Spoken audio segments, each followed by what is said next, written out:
አማን ነው። እንዴት ነህ? መታሰር በጣም የሚያስጠላ ነገር ነው ታውቃለህ። እዚህ መጥቼ ልረብሽ አልፈልግም። ነገር ግን እየተከራከርን ነበር ከጓደኛዬ ጋር እና ስላንተ ማይሆን ነገር ሲያወራ ነበረ። ምን እሱ ብቻ ሲቀጥል ደግሞ ሲሰድብህ ነበረ። ሴት ሲልህ ነበረ፣ ሸርሙጣ ሲልህ ነበረ።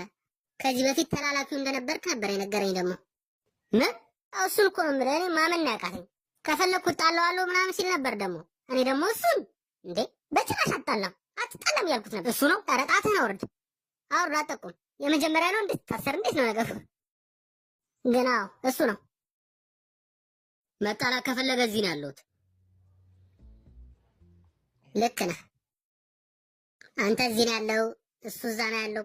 እዛ ሄደህ ለምን አታናግረውም? እኔ ወንበሩን ይዝላለሁ፣ ሌላ ሰው መጥቶ እንዳይቀመጥበት። እንደዛ አይሆንም። ለምን እንደዚህ አናደርግም? እኔ ወደዛ ሄዳለሁ። ጭንቅላቱን እንደዚህ ካነቃነቀ መጣላት ይፈልጋል ማለት ነው። ግን ደግሞ እውነቱን ለመናገር እሱ ወደዚህ አይመጣልህም። ምክንያቱም አንተን እንደ ተላላኪው አድርጎ ነው የሚያይ።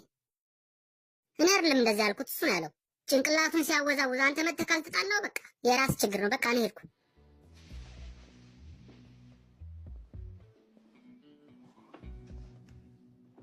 እሺ አሁንም ከኔ ጋር መጣላት ትፈልጋለህ?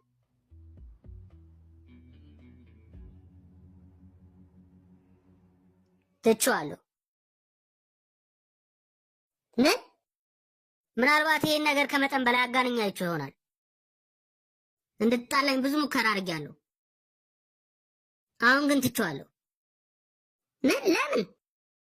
መጀመሪያ አካባቢ አናዳኝ ስለነበር ነው። አንገቴን ብቀነጥስልህ ደስ ይለኝ ነበር። ሲጀመር አንተ እንደ ወንድ መጣላትም አትፈልግም። ስለዚህ እርሳው፣ ጸቡ ቀርቷል። ሂድና እዛ ፍሪ ፔሪየድ ስጣቸው።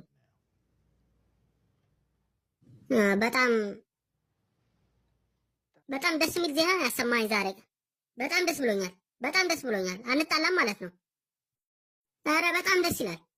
ለኔ ነው ጭንቅላትን የምታነቃንቀው? አይደለም አለቃ፣ ለአንተ አይደለም። ተመልሰህ ተቀመጥ። በቃ መጣላት ፈልገህ ነው አንተ? ምን አባ ነው የምትለው? አይደለም እንዳሰማው። ከዚህ በኋላ መጣላት አይፈልግም። በቃ ዝም ብለህ ተመለስ ነው ከዚህ በኋላ። ኧረ ወይ እናንተ ተው እንጂ ተው፣ አትጣሉ። ተነስ እንጂ አንተ ሸርሙጣ ልጅ፣ እንጣላ አላልክም እንዴ? ኧረ ወይኔ